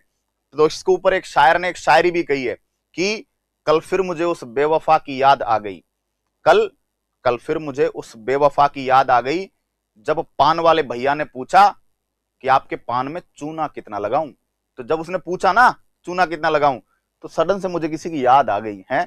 कुछ चेहरे होते हैं जीवन में जो लगा जाते हैं चूना, है ना, तो ऐसे याद रखिएगा, ठीक है। इसके बाद अगला है AlOH का होल थ्राइस, इसको बोलते हैं एल्यूमिनियम हाइड्रोक्साइड, एल्यूमिनियम हाइड्रोक्साइड। और एल्यूमिनियम हाइड्रोक्साइड का जो यूज है वो किया जाता है वाटरप्रूफ कपड़े बनाने में, वाटरप्रूफ जलरोधी, वाटरप्रूफ कपड़े बनाने में। तो वाटरप्रूफ कपड़े बनाने में किसका यूज किया जा रहा है? Aluminium hydroxide. तो बेसिस में कम है एग्जांपल्स, एक एग्जांपल, दो एग्जांपल, ठीक है, एग्जांपल नंबर 3, एग्जांपल नंबर 4 और इधर एग्जांपल नंबर 5, ठीक है। तो लगभग 5 to 6 ये आपको बेसिस के एग्जांपल्स मैंने आपको बता दिए हैं, ठीक है। अब एसिड एंड बेसिस के मोस्ट ऑफ द एग्जांपल्स है वो तो हम पूरे कर चुके हैं, ठीक है। अब हम लोग क्या है, आगे चलेंगे, जानकारी को आगे बढ़ाएंगे, ठीक है। अच्छा, ये जो CaOH को ऑल्टवाइज इसका यूज किया जाता है मिट्टी की एसिडिटी दूर करने में, मिट्टी की अम्लीयता दूर करने में भी यूज किया जाता है। किसको? कैल्शियम हाइड्रोक्साइड को। देखिएगा, आपको सबको पता है कि अम्ल और क्षार, एसिड और बेस आपस में क्या करते हैं? रिएक्शन करते हैं। अम्ल और क्षार आपस में अभिक्रिया करते हैं और रिएक्शन करने के बाद ये क्या बनाते हैं? साल्ट बनाते हैं, लवण बनाते हैं, साथ में जल बनता है। यानी कि जब अम्ल और क्षार की आपस में अभिक्रिया होती है, जब अम्ल और क्षार की आपस में क्या होती है? अभिक्रिया होती है, तो लवण व जल बनता है। और लवण और जल बनने की इस प्रक्रिया को उदासीनीकरण कहते हैं। क्या बोलते हैं? उदासीनीकरण, न्यूट्रलाइजेशन। उदासीनीकरण क्या बोलते हैं? न्यूट्रलाइजेशन। तो अम्ल और क्षार आपस में क्रिया करके लवण, साल्ट और वाटर बना लेते हैं। ये प्रोसेस क्या कहलाती है? न्यूट्रलाइजेशन। फॉर एग्जाम्पल, हमने एक एग्जाम्पल ले लिया NaOH, ये तो हो गया बेस, HCl हो गया एसिड, रिएक्शन करवा दी। देखो ये याद रखना है कि एसिड में, एसिड से H आएगा और बेस से क्या आएगा? OH आएगा। इससे तो बन जाएगा H2O, और बाकी का देखो सिंपल, इसका ये हो गया Na+, ये हो गया OH-, ये हो गया H+, ये हो गया Cl-। तो एक्चुअली हो क्या रहा है कि इसका प्लस इसके माइनस से, इसका प्लस इसके माइनस से, ठीक है। तो इस तरह कनेक्ट हो जाते हैं और बन जाएगा NaCl + H2O। यहां आप देख पा रहे होंगे कि यहाँ पे आयंस का, यहाँ पे आयनों का एक्सचेंज हो रहा है, यहाँ पे आयनों का आदान प्रदान हो रहा है। और आयनों का आदान प्रदान हो रहा है तो इस अभिक्रिया को द्विविस्थापन अभिक्रिया कहेंगे। यानी कि जो आपके दी गई रिएक्शन है वो एक डबल डिस्प्लेसमेंट रिएक्शन है, वो एक द्विविस्थापन अभिक्रिया है, वो एक डबल डिस्प्लेसमेंट रिएक्शन है, द्विविस्थापन अभिक्रिया। बात समझ में आ गई क्या? ठीक है, तो याद रखने के लिए सिंपल सा सिस्टम हो गया कि उदासीनीकरण chemically, neutralisation is chemically what? आप कहेंगे न्यूट्रलाइजेशन जो है वो रासायनिक रूप से एक ऐसी रिएक्शन है जिसमें आयंस का एक्सचेंज हो रहा है ना। और आयन का एक्सचेंज हो रहा है तो आप उसको कह दिए हो डबल डिस्प्लेसमेंट। जब मैंने आपको रिएक्शंस पढ़ाई थी तो वहां पढ़ाया था द्विविस्थापन, तो वहां द्विविस्थापन में आयनों का क्या होता है? आदान प्रदान होता है। आयनों का आदान प्रदान होता है तो आप उससे डबल डिस्प्लेसमेंट कह देंगे, कहीं होकर कोई समस्या नहीं आएगी। ठीक है, चलिए अब और आगे बढ़ते हैं। अब देखिए काम की बात यह है कि जो साल्ट बनेगा, जो लवण बनेगा, उसका कैसे पता करेंगे कि वो एसिडिक है कि वो एल्कलाइन है, कैसा है, इतना आइडिया भी रख लीजिए। पीएच वैल्यू तो हम वैसे पढ़ने वाले ही हैं, लेकिन इतना आप पता रख लीजिए कि 0 से 6.9 तक एसिड होते हैं, बता चुका था कल। 7 पर न्यूट्रल होता है, 7.1 से 14 तक क्या होते हैं, बेसिस होते हैं। ठीक है, चलिए अब देखते हैं। देखो, अगर स्ट्रॉन्ग एसिड, प्रबल अम्ल और प्रबल क्षार, अगर स्ट्रॉन्ग एसिड और स्ट्रॉन्ग बेस ये दोनों आपस में जुड़ गए तो जो साल्ट बनेगा, जो लवण बनेगा, साथ में वाटर बनेगा, तो जो लवण बनेगा वो न्यूट्रल होगा। अगर दोनों ही प्रबल होंगे तो लवण न्यूट्रल बनेगा जिसका पीएच मान 0 होगा। ठीक है, सॉरी, पीएच मान 7 होगा। तो याद रखना है कि प्रबल अम्ल प्रबल क्षार, अब ये मैं कैटेगरी बताने वाला हूं, अभी मैं एक लिस्ट बनवाऊंगा छोटी सी, उससे आपको आइडेंटिफाई हो पाएगा कि कौन स्ट्रॉन्ग है कौन वीक है। ठीक है, अगर स्ट्रॉन्ग एसिड है, अम्ल प्रबल है और क्षार आपका वीक है, स्ट्रॉन्ग एसिड वीक बेस, तो सिंपल सी बात है, जो स्ट्रॉन्ग है दादागिरी उसकी चलेगी। तो जो साल्ट बनेगा वो कैसा बनेगा, अम्लीय बनेगा। क्यों? क्योंकि स्ट्रॉन्ग क्या है, एसिड है, और साल्ट अम्लीय बनेगा तो इसकी पीएच वैल्यू 7 से क्या रहेगी, कम, क्योंकि एसिड्स की पीएच वैल्यू 7 से कम होती है।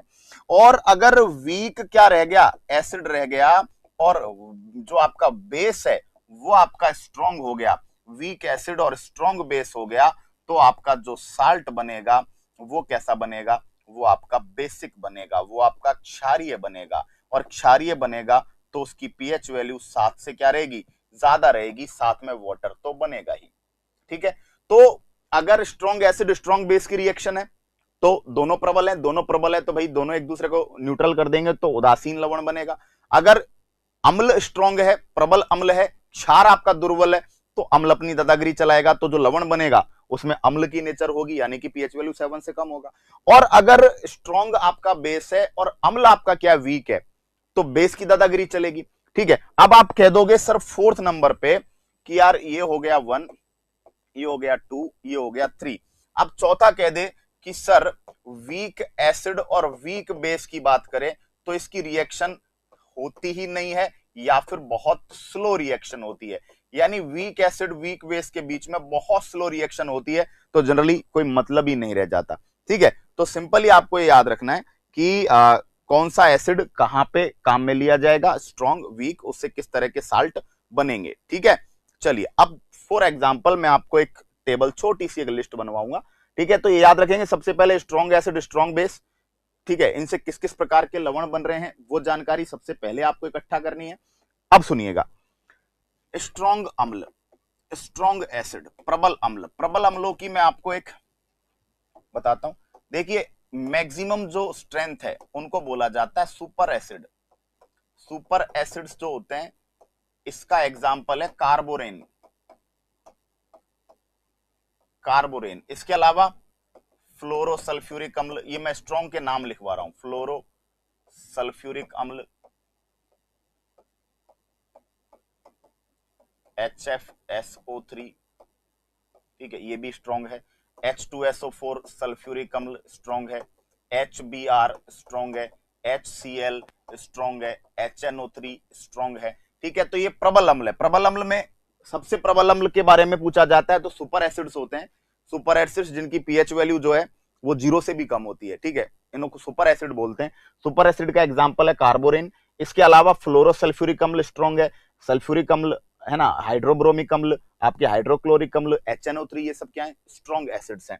अगर आपसे वीक एसिड्स की बात की जाए, दुर्बल अम्लों की बात की जाए, तो दुर्बल अम्लों में फार्मिक अम्ल, एसिटिक अम्ल, ठीक है, कार्बोनिक अम्ल H2CO3, HF हाइड्रोफ्लोरिक अम्ल, ठीक है, इसके अलावा सिट्रिक अम्ल, ये सब क्या है बताइए आपके, ये सब आपके वीक एसिड हैं। ये आपके कैसे अम्ल हैं, ये आपके दुर्बल अम्ल हैं। ठीक है, क्लियर। उसके बाद अगर हम बात करें पीडीएफ, कौन सी पीडीएफ, पैनल पीडीएफ नहीं आई है तो वो आ जाएंगी, बाकी टॉपिक्स की पीडीएफ लास्ट टॉपिक तक मैंने खुद ने डलवा दी है। एसिड बेस वाला जो टॉपिक है ये रिमेनिंग है तो ये डल जाएगा, है ना। पैनल पीडीएफ में भी अगर कहीं इश्यू होगा तो वो भी अपलोड में करवा दूंगा अभी थोड़ी देर बाद। ठीक है, strong acid, weak acid, strong base, प्रबल क्षार। तो स्ट्रॉन्ग एसिड की बात करें तो NaOH KOH, दो नाम याद रखो, वीक स्ट्रॉन्ग क्षार। और वीक बेस की बात करें, दुर्बल क्षार की बात करेंगे, दुर्बल क्षार में मैग्नीशियम हाइड्रोक्साइड, है ना, एल्यूमिनियम हाइड्रोक्साइड, ठीक है, ammonium hydroxide NH4OH, zinc hydroxide ZnOH का होल ट्वाइस, ये क्या है बताओ, ये वीक है। तो आपको स्ट्रॉन्ग और वीक याद रखना है, उसके बाद एग्जांपल्स पढ़ेंगे तो और अच्छे तरीके से कवर कर पाएंगे, ठीक है, क्लियर हुई बात। तो ये डायरेक्ट नाम याद रखने, घूमते फिरते याद करना है इनको, कौन कौन स्ट्रॉन्ग है कौन कौन वीक है, ठीक है। जैसे वीक में एक नाम और यहां पे ऐड कर दोगे, बेंजोइक अम्ल। तो स्ट्रॉन्ग में आप तो स्ट्रॉन्ग एसिड याद रख लो, H2SO4 HBr HNO3 HCl, है ना, ये आपके क्या है, स्ट्रॉन्ग है। कौन कौन, नाइट्रिक अम्ल, सल्फ्यूरिक अम्ल, हाइड्रोक्लोरिक अम्ल, हाइड्रोब्लोरिक अम्ल, 4 स्ट्रॉन्ग है। उसके बाद नीचे जो हो गए वो क्या हो गए आपके, वो आपके हो गए वीक एसिड्स, ठीक है। उसके बाद स्ट्रॉन्ग बेस के रूप में NaOH KOH, बाकी के सबको किसके रूप में याद कर लें आप, वीक बेस के रूप में आप याद करें, ठीक है, क्लियर हुई बात। चलिए अब देखना जरा, अब क्या होगा, अब मैं फॉर एग्जांपल लेता हूं, मैं लवण बनाता हूं, मैंने मान लीजिए लिया, जैसे मैंने अभी सिंपल सा अभी एग्जांपल लिया था NaOH प्लस HCl। अभी अभी आपको बताया था कि जो NaOH है वो स्ट्रॉन्ग बेस है और जो आपका HCl है वो स्ट्रॉन्ग एसिड है, दोनों ही स्ट्रॉन्ग है, तो बन रहा है NaCl, साथ में बन रहा है वाटर। तो NaCl कैसा बनेगा, न्यूट्रल। NaCl उदासीन लवण है जिसका pH मान कितना होगा, एग्जैक्ट 7, ठीक है, काम की बात। अगला एग्जांपल लिया मैंने, मान लीजिए हमारे पास है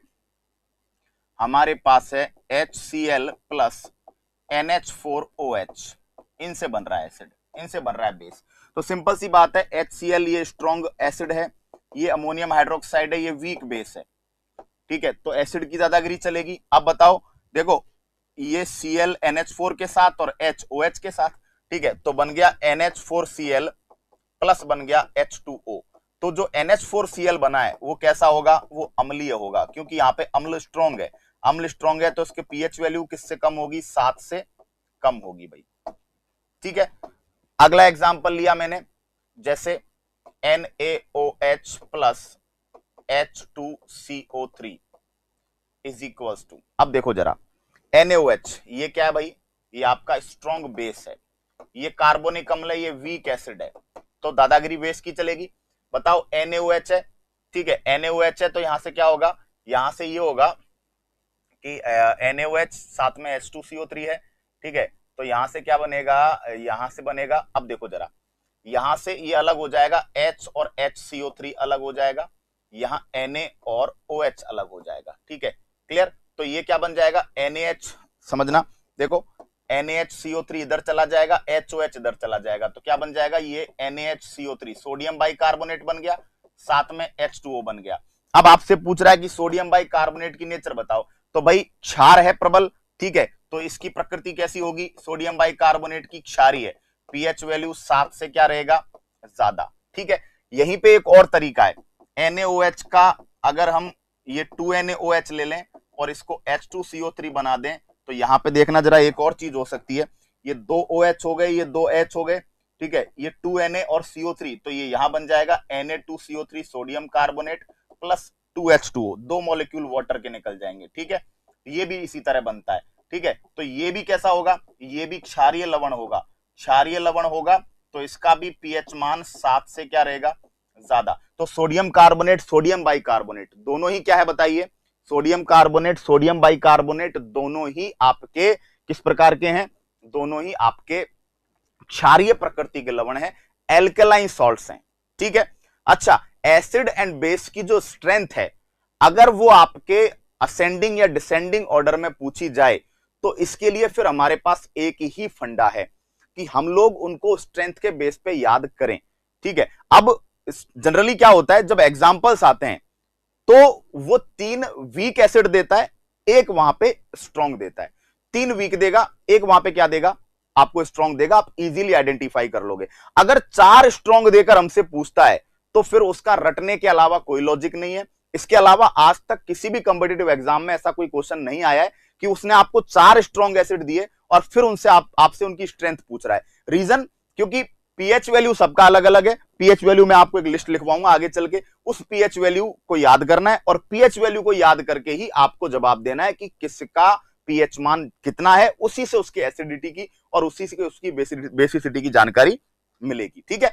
तो हम क्या है, दुनिया के सारे एसिड बेसिस को तो याद कर नहीं पाएंगे। हम क्या कर पाएंगे, हम कुछ लिमिटेड जो हमारे पास एसिड और बेस है, हम उनका क्या कर लेंगे, पीएच वैल्यू याद कर लेंगे, जिससे कि हमें ये पता चल जाएगा कि कौन तो स्ट्रांग है और कौन वीक है। ठीक है भाई, चलो यहां तक ठीक।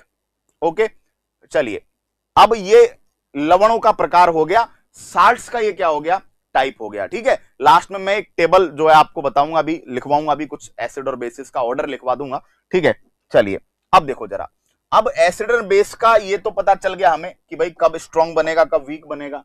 ठीक है, चलिए अब कई बार उल्टा पूछ लेता है कि बताओ NaHCO3 ये एक साल्ट है, ये क्या है, साल्ट। आपसे पूछ लेगा ये किस किस से बना है, तो देखो आपको सिंपल कुछ नहीं करना, आपको जुगाड़ लगाना है कि देखो इसको दो भागों में तोड़ दो, प्लस और माइनस में, Na प्लस और HCO3 माइनस। ठीक है, जो प्लस वाला है ना उसके पीछे OH जोड़ दो, और जो माइनस वाला है उसके साथ में क्या जोड़ दो, H। ठीक है, तो ये बन गया NaOH, ये H इसमें जोड़ दोगे तो H एक ऑलरेडी है, क्या बन जाएगा, H2CO3। तो यानी कि आपको अगर साल्ट दे दिया जाए, सॉल्ट आपको दे दिया जाए, तो आप एसिड और बेस का भी आइडिया लगा सकते हो कि कौन सा यहां पे एसिड होगा कौन सा यहां पे बेस होगा। ठीक है, ये भी काम आपका आसान बन जाएगा। क्लियर, चलें अब सिंपल बात करते हैं हम किसको लेकर, पीएच को लेकर।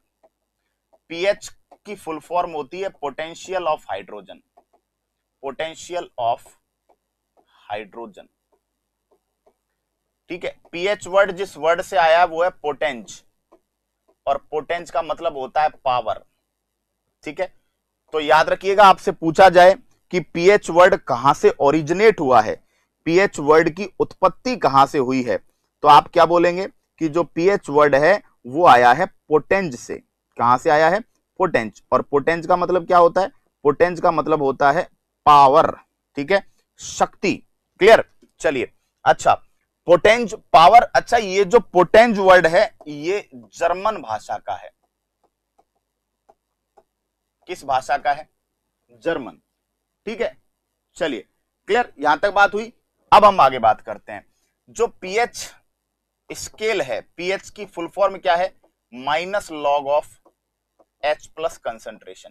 यानी पहले मैं डेफिनेशन बता देता हूं, हाइड्रोजन आयनों की सांद्रता का, हाइड्रोजन आयंस की सांद्रता का ऋणात्मक लघुगणक, negative logarithm of the hydrogen ion concentration present in any solution.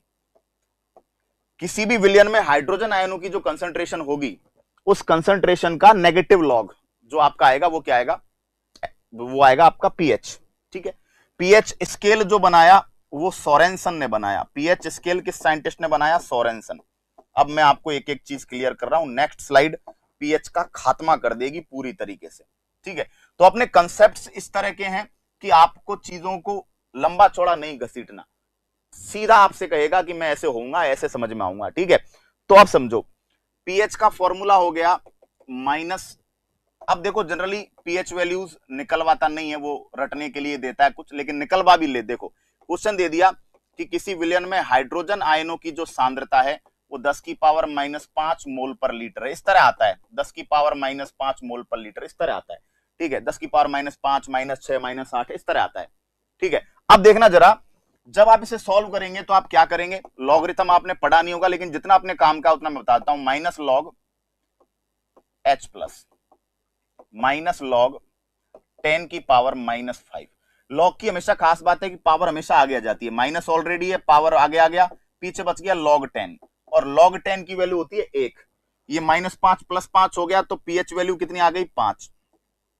ठीक है, अगर हाइड्रोजन आयन की कंसंट्रेशन 10 की पावर -8 होती तो माइनस लॉग 10 की पावर -8 -8 आगे आ जाता, पीछे बच जाता log 10। log 10 का मान तो 1 ही होता है, तो इसका पीएच वैल्यू कितनी आ जाती, 8।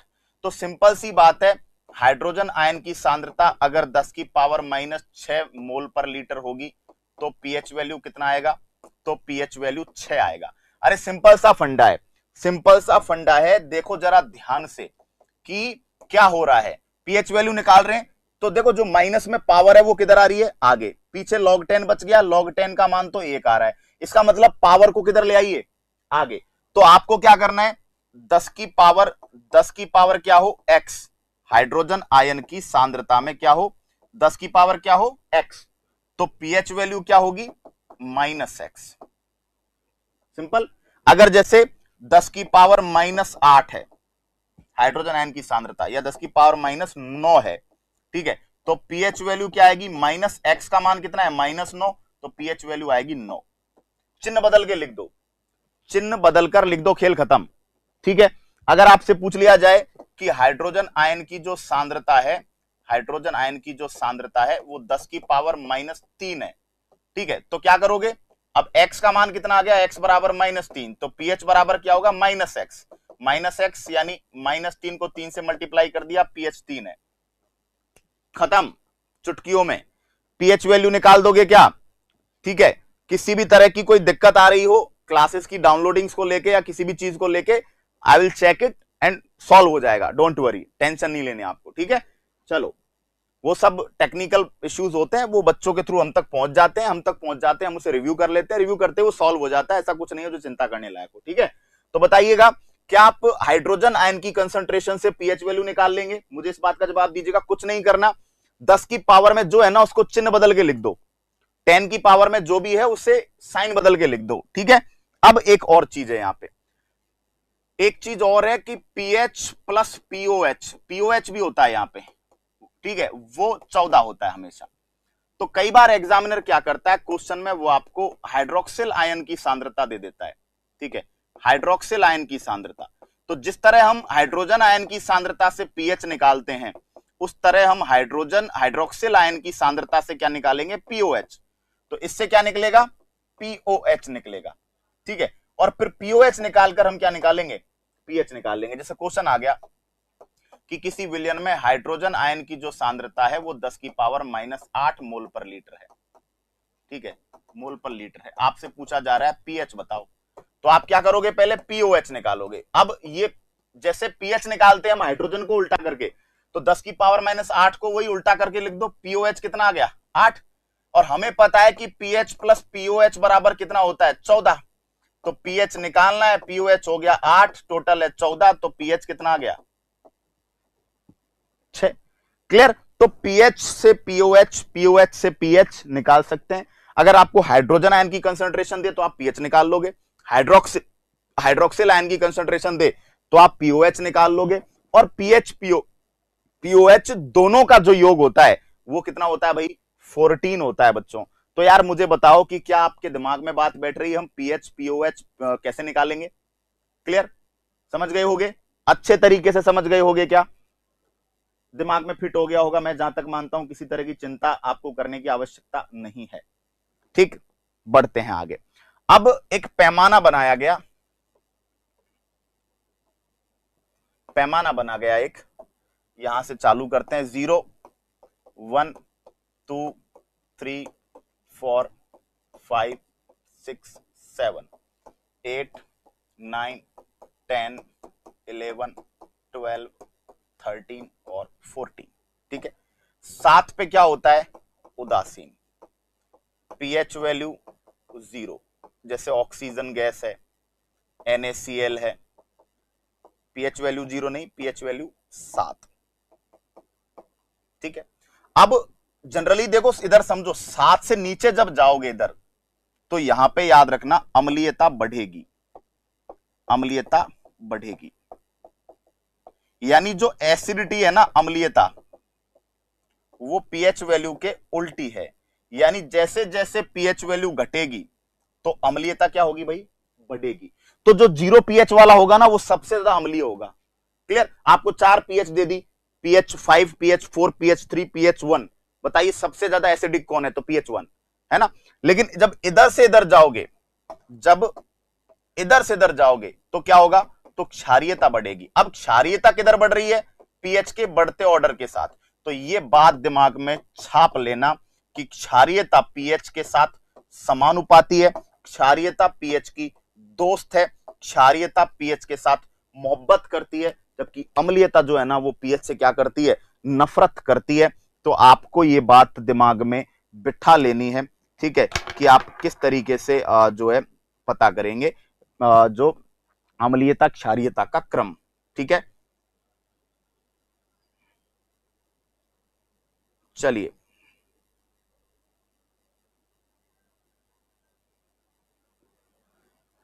जल्दी से जल्दी बताइएगा।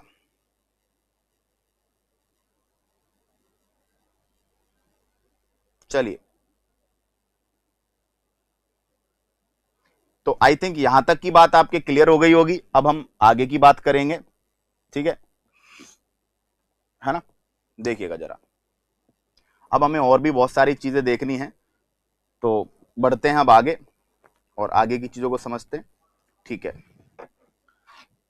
चलो, यस, अब मैं एक ऑर्डर आपको एसिड्स का लिखवा देता हूं, अम्लों की स्ट्रेंथ का ऑर्डर, एसिड्स, अम्लों की जो स्ट्रेंथ है उसका एक ऑर्डर जो है मैं आपको ऑथेंटिक सा लिखवा देता हूं। देखो, HClO3, इसको बोला जाता है एक्चुअली क्लोरिक अम्ल, ठीक है। उसके बाद अगर हम बात करेंगे तो HBr हो गया, ठीक है। उसके बाद आपके HCl हो गया, उसके बाद आपके HNO3 हो गया, और उसके बाद H2SO4 हो गया। ये बस 4-5 स्टार्टिंग के याद कर लीजिए, काफी है, आपका काम यहीं से बन जाएगा, ठीक है। यहां का काम यहीं से सॉल्व हो जाएगा, कोई दिक्कत। अब मैं आपको एक बेसिस का भी इसी तरह ऑर्डर एक लिखवा देता हूं, ठीक है, जिससे कि आप बेसिस के बारे में जानकारी आपको प्राप्त हो जाए, ठीक है। जब आप बेसिस की बात करेंगे,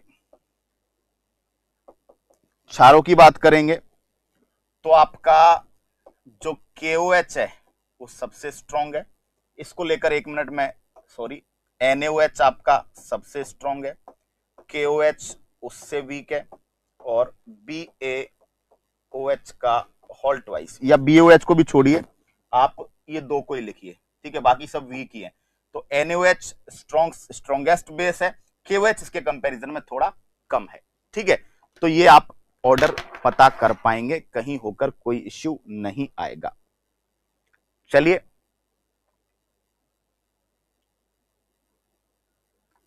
यहां तक ठीक है।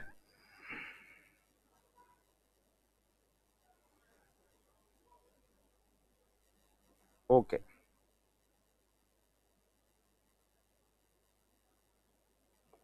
अब बढ़ते हैं हम लोग आगे।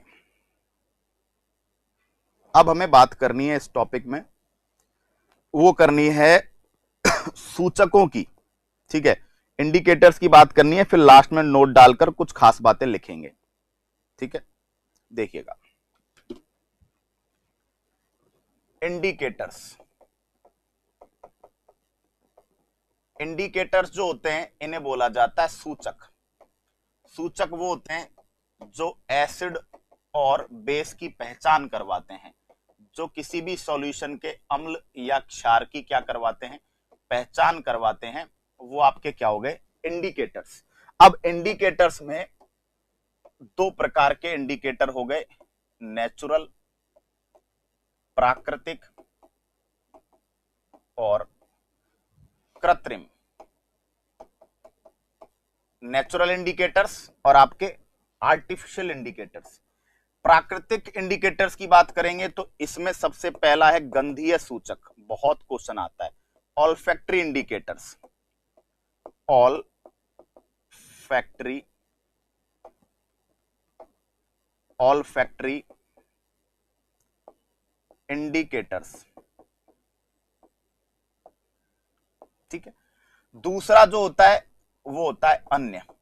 ऑल फैक्ट्री इंडिकेटर्स वे होते हैं जिनमें गंध से अनुभव होता है, जिनमें आप स्मेल से अनुभव करते हैं, ठीक है। अच्छा, जो ऑल्फैक्टरी इंडिकेटर से इनकी बात करते हैं तो इसमें एग्जांपल है वनीला,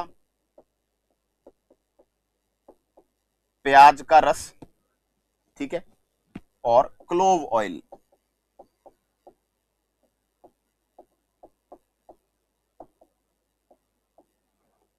ठीक है। वनीला, प्याज का रस, क्लोव ऑयल, मैं एग्जांपल को डिटेल में लूंगा अभी। अदर के पहले नाम बता देता हूं, अदर में आपके कौन कौन से हैं, अदर में आपके लिटमस है, ठीक है, हल्दी है, रेड कैबेज जिसको बोला जाता है लाल पत्ता गोभी, रेड कैबेज, हल्दी, लाल पत्ता गोभी, पिटूनिया, जिरेनियम, हाइड्रेंजिया। ये एनसीईआरटी ने कुछ नाम दिए हैं, कुछ प्लांट्स हैं ये जिनसे एसिड और बेस का क्या लगता है, पता लगता है। ठीक है, कृत्रिम इंडिकेटर्स की बात करेंगे तो कृत्रिम इंडिकेटर्स है phenolphthalein, phenolphthalein, phenolphthalein, methyl orange, methyl orange और ब्रोमोथाइमोल ब्लू, ब्रोमोथाइमोल ब्लू। चलिए एक बार वापस से समझा देता हूं। ठीक है, देखिएगा, इंडिकेटर्स ऐसे पदार्थ होते हैं जो एसिड और बेस, जो अम्ल और क्षार की पहचान में मदद करते हैं। ठीक है, यहां पर हमारे सामने जो इंडिकेटर्स हैं वो आपके कितने प्रकार के हैं, 2 प्रकार के हैं। प्राकृतिक इंडिकेटर हो गए, साथ में किस तरह के इंडिकेटर हो गए, आर्टिफिशियल, जिन्हें हमने बनाया है। ठीक है, क्लियर। तो ये प्रकार के आपके इंडिकेटर्स हैं। प्राकृतिक इंडिकेटर्स में आपके पास गंधीय सूचक हो गए, साथ में साथ अलग रंग के सूचक हो गए। ठीक है, चलिएगा,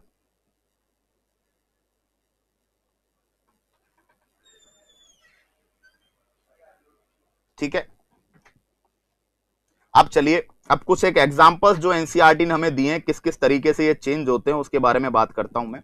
ठीक है, देखना, जैसे लिटमस की बात करते हैं तो लिटमस कहां से प्राप्त होता है, लिटमस लाइकेन से प्राप्त होता है, लाइकेन से प्राप्त होता है। लिटमस एसिड के साथ क्या होता है, लिटमस 2 प्रकार का होता है, लाल और नीला। तो एसिड क्या करता है, नीले को लाल करता है, नीले को लाल, और क्षार क्या करता है, लाल को नीला करता है। ठीक है, लिटमस के 2 कलर होते हैं, लिटमस जो होता है वो नीला भी हो सकता है, लाल भी होता है। ठीक है, उसके बाद बात करते हैं लाल पत्ता गोभी, रेड कैबेज, रेड कैबेज, इसको बोलते हैं लाल पत्ता गोभी। तो जो लाल पत्ता गोभी होती है, इसके बारे में अगर हम बात करेंगे तो लाल पत्ता गोभी जो होती है, इसका रस जो होता है वो बैंगनी कलर का होता है, पर्पल कलर का होता है। अम्लीय मिट्टी में अगर आप उगाएंगे, अम्लीय मिट्टी में उगाएंगे, ठीक है, अम्लीय वातावरण में रखेंगे तो रेड कलर देगी। ठीक है, और अगर आप क्षारीय मिट्टी में, क्षारीय वातावरण में उगाएंगे, ठीक है, तो आपको पीला हरा, येलोइश ग्रीन कलर जो है इसके रस का मिलेगा। ठीक है, तो ये एसिड और बेस के साथ पहचान है।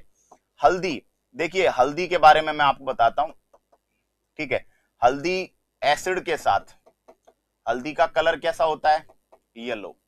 एसिड के साथ कोई चेंज नहीं आता, लेकिन बेस के साथ कैसा हो जाता है, रेड ब्राउन, लाल भूरा रंग हो जाता है। इसका एग्जाम्पल बहुत बढ़िया बताता हूं हल्दी का। देखिए, देखो क्या होता है, हल्दी का बहुत बढ़िया सा एग्जाम्पल बताता हूं। ठीक है, बहुत बढ़िया सा एग्जाम्पल हल्दी का। देखो, हल्दी में होता यह है कि शादियों में जब पावणे जाते हैं, पावणे मतलब दुल्हन को लेने के लिए मेहमान लोग जाते हैं, 8-7 लोग का झुंड जाता है, तो पावणे जाते हैं। तो हमारे राजस्थान में ये परंपरा है कि जब उन पावणों की विदाई होती है तो जो मेजबान पक्ष है, जहां पे गए हैं लोग, ठीक है, तो उनका जो मुखिया होता है वो क्या करता है, सबको विदा करता है, उनको कपड़े वपड़े देते हैं, उनके टीका वीका लगाते हैं। ठीक है, तो उनको एक चौकी पे बिठाया जाता है, घर परिवार का सबसे बुजुर्ग व्यक्ति उनको टीका लगाता है, कुछ उन्हें पैसे वैसे देता है, कुछ विदाई स्वरूप देता है। और महिलाएं होती है बड़ी डेंजरस, गांव में भाई साहब खतरनाक महिलाएं होती हैं।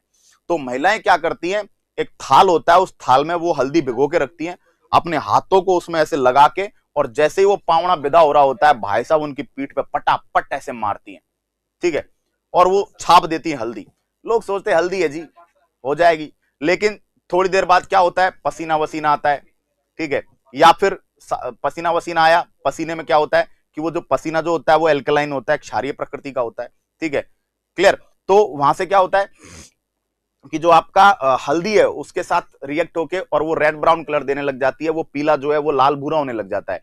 या फिर आपने घर आकर अपनी शर्ट को धोने की कोशिश की कि साबुन से चलो धो देते हैं, सफेद शर्ट है, हल्दी उतर जाएगी, पता चला भाई साहब पूरी लाल हो गई। ठीक है, तो ये वो हल्दी का ही खेल है। क्लियर, तो ये बात याद रखिएगा, लिटमस का क्या कनेक्शन है, रेड कैबेज। ठीक है, अब इसके बाद बात करते हैं गंधीय सूचक। जो गंधीय सूचक होते हैं, गंधीय सूचक जो होते हैं, अम्लीय विलयन जो होता है उसमें गंध में कोई चेंज नहीं आता। यानी गंधीय सूचकों से अम्ल क्षार का कैसे पता लगाओगे कि गंधीय सूचक जो होते हैं उनको जब आप अम्लीय विलयन में डुबोगे तो उनके गंध में कोई चेंज नहीं आएगा। लेकिन जब आप क्षारीय विलयन में डुबोते हो, जब आप एल्कलाइन सॉल्यूशन में डुबोते हो, तो उनकी गंध क्या हो जाती है, उनकी गंध चेंज हो जाती है, उनकी स्मेल क्या हो जाती है, चेंज हो जाती है या खत्म हो जाती है, कम हो जाती है। ठीक है, तो ये पहचानने के तरीके हैं कि लिटमस कैसे काम करेगा। लिटमस जो होता है वो आपका क्या कर देता है, लिटमस जो होता है वो आपके उसको नीले और रेड लिटमस में कन्वर्ट कर सकते हो। लिटमस का जो मूल रंग की बात करें तो मूल रंग जो होता है लिटमस का वो लाल या पर्पल कह सकते हो, लाल या बैंगनी रंग होता है लिटमस का, लाइकेन से प्राप्त किया जाता है। ठीक है, उसी से नीला बना लेते हैं, नीले को लाल, लाल को नीले में क्या कर सकते हैं, चेंज किया जा सकता है, कहीं होकर कोई दिक्कत वाली बात नहीं है। ठीक है, क्लियर हुई बात यहां तक? चलिए, अच्छा, एक पीएच में चेंज का क्वेश्चन आया है, मैं इसको बता देता हूं। ठीक है, देखिए क्वेश्चन कहा जा रहा है, पहले मैं ये पूरा करा दूं क्या, पहले मैं ये पूरा करा दूं, क्या बोलते हैं, इंडिकेटर्स पूरे करा दूं, फिर लास्ट में क्वेश्चन ले लूंगा, एक बच्चे का क्वेश्चन है, ठीक है, वो ले लूंगा मैं, कोई दिक्कत वाली बात नहीं है। अब मैं आगे बात करता हूं जो आपके कृत्रिम है उनका। तो कृत्रिम में आप देखेंगे कि जो फिनोफ्थिलीन होता है वो रंगहीन होता है। ठीक है, कृत्रिम में आपके सामने सबसे पहला कौन सा है, फिनोफ्थिलीन। फिनोफ्थिलीन कैसा होता है, फिनोफ्थिलीन रंगहीन होता है, जनरली कैसा होता है, रंगहीन होता है। अब फिनोफ्थिलीन को जैसे ही आप क्या करेंगे, एसिड में डालेंगे तो रंगहीन बना रहेगा, और बेस में क्या हो जाएगा, पिंक। तो एसिड में तो रंगहीन ही रहेगा और बेस के साथ कैसा हो जाएगा, बेस के साथ पिंक हो जाएगा, गुलाबी हो जाएगा। डायरेक्ट क्वेश्चन आता है कि फिनोफ्थिलीन जो सूचक है वो किस प्रकार का रंग देता है क्षारीय विलयन के साथ, तो आप क्या बोलेंगे, पिंक। ठीक है, नेक्स्ट सेकंड नंबर पर फिनोफ्थिलीन के बाद मिथाइल ऑरेंज, नाम से ही पता चल रहा है क्या, मिथाइल ऑरेंज। मिथाइल ऑरेंज का सिंपली कलर कैसा रहेगा, ऑरेंज कलर रहेगा। ठीक है, अब जैसे ही आप इसे क्या करेंगे, एसिड के साथ डालेंगे तो लाल हो जाएगा या गुलाबी हो जाएगा, एसिड के साथ कैसा हो जाएगा, लाल हो जाएगा, रेड हो जाएगा, या कैसा हो जाएगा, पिंक हो जाएगा, लाल हो जाएगा या गुलाबी हो जाएगा। और बेस के साथ कैसा हो जाएगा, तो बेस के साथ ये हो जाएगा सर पीला, येलो। अब ये देखो, ये याद ही करना है सीधा, ठीक है, सीधा ये याद ही करना है, क्लियर। चलिए, है ना, इसके बाद हम बात करेंगे bromothymol blue, bromothymol blue, bromothymol blue, ये भी आपके क्या है, एक सूचक है। ठीक है, अगर हम इसकी बात करते हैं तो एसिड के साथ पीला और क्षार के साथ नीला, बेस के साथ नीला, ब्लू कलर देता है। ठीक है, तो ये डायरेक्ट पहचान के फंडे हैं जिनको आप आइडेंटिफाई सीधा ही कर लोगे, कहीं होकर कोई दिक्कत आपको नहीं आएगी, है ना, और आप आसानी से इन्हें क्या कर पाओगे, याद कर पाओगे। ठीक है, अच्छा, जैसे मान लीजिए अभी हमने एग्जाम्पल पढ़े हैं, देखो दोबारा बता देता हूं, लिटमस का मूल रंग लाल या बैंगनी होता है, रेड या पर्पल कलर होता है, डार्क पर्पल रेड ही हो जाता है लगभग। ठीक है, लाइकेन से प्राप्त किया जाता है, एसिड जब अम्लीय विलयन में डालते हैं तो लिटमस जो होता है, अम्लीय विलयन, अम्ल जो होते हैं नीले लिटमस को लाल कर देते हैं, और जो बेसिस होते हैं वो लाल को नीला कर देते हैं। लाल पत्ता गोभी का रस जो होता है पर्पल कलर का होता है, जनरली जब एसिडिक सॉइल में उगाते हैं, अम्लीय मृदा में उगाते हैं तो रेड कलर लेता है। ठीक है, और जब आप एल्कलाइन क्षारीय मृदा में उगाते हैं तो येलोइश ग्रीन कलर इसका हो जाता है। ठीक है, हल्दी के लिए हमने बात की है कि भाई हल्दी के लिए आप क्या करेंगे, हल्दी के से कलर को रिमूव करना है, तो जब आप रिमूव करते हैं तो कलर रिमूव करने के लिए आप देखते हैं कि जैसे साबुन से नहीं धोना है क्योंकि उसका सॉल्यूशन एल्कलाइन है ना, क्षारीय विलयन है, क्षारीय विलयन के साथ जैसे रिएक्शन कराओगे वो लाल भूरा कलर ले लेगा, तो उसको रिमूव करने के लिए बहुत सारे केमिकल एजेंट्स, ब्लीचिंग एजेंट्स काम में लिए जाते हैं। ठीक है, तो पहले क्या होता है, पूरे ही कलर को उड़ा दिया जाता है, जो भी कलर है आपके कपड़े का उसको उड़ा दिया जाता है, वो व्हाइट हो जाएगी, उसके बाद कोई दूसरा कलर कर सकते हो, तो पहले ब्लीचिंग की जाती है उसकी, ब्लीचिंग पाउडर के थ्रू या ब्लीचिंग एजेंट बहुत सारे हैं, है ना, उनके थ्रू उसको ब्लीच कर देंगे पहले। तो ब्लीच करने से क्या होगा, जैसा भी कलर होगा सब खत्म, व्हाइट, जैसे ही व्हाइट होगा उसके बाद आप जो कलर चाहते हो ऊपर से डाई कर सकते हो। ठीक है, ऑल्फैक्टरी इंडिकेटर, एक क्वेश्चन आया था एक पेपर में कि एक लड़की जो कि एक लड़की है जो कि यार क्वेश्चन आया था, एक लड़की है जो कलर ब्लाइंड है, यस, एक लड़की जो वर्णांध है कलर ब्लाइंड, मतलब उसको लाल हरा रंग या कभी कभी ब्लू भी, क्योंकि कलर ब्लाइंडनेस में रेड और ग्रीन में तो अंतर होता नहीं, कभी कभी ब्लू में भी अंतर नहीं होता। तो कलर ब्लाइंड एक लड़की है, वो कैसे एसिड बेस का पता लगाएगी? ऑप्शन दिया था चख कर, है ना, छू कर, ठीक है, या फिर फिनोफ्थलीन के माध्यम से, या फिर ऑल्फैक्टरी इंडिकेटर्स के माध्यम से। गंधीय सूचक, गंधीय सूचक को घ्राण सूचक भी बोलते हैं। आप समझो, देखो एसिड बेस तेजाब होते हैं, चख कर आप पता नहीं लगा सकते, जीभ में आर पार छेद हो जाएगा, छूकर भी पता नहीं लगा सकते, ठीक है, और कलर ब्लाइंड है तो लाल हरा नीला उसको आइडेंटिफाई नहीं कर पा रही वो, तो गंधीय सूचक गंध को सूंघकर वो आइडेंटिफाई कर सकती है। तो if there is a girl which is colour blind, तो how will she identify between, how will she differentiate between acid and base? तो आप क्या आंसर दोगे? With the help of olfactory indicators. Olfactory indicator कौन कौन है? प्याज का रस, वनीला और लौंग का तेल, है ना। इनको जब आप अम्लीय विलयन में डुबोएंगे, अम्लीय विलयन में मिलाएंगे, गंध में कोई अंतर नहीं आएगा, लेकिन क्षारीय विलयन में जैसे ही डुबोगे तो गंध प्रभावित हो जाएगी, यानी गंध खत्म होने लगेगी, जो स्मेल है वो डिक्रीज होने लगेगी। ठीक है, क्लियर? चले आगे। तो ये हमारे गंधीय सूचकों तक की बात थी। अब मैं आपको एक टेबल जो है लिखवा देता हूं एक बार, और वो टेबल लिखवाने के बाद जो है, उसके बाद एक डाउट है बच्चे का, वो क्लियर कर देंगे, है ना, और फिर टॉपिक हमारा क्या हो जाएगा?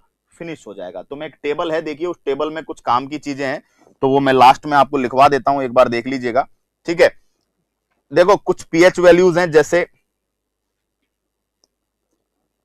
HCl, तो HCl की पीएच वैल्यू लगभग 0 है। ठीक है,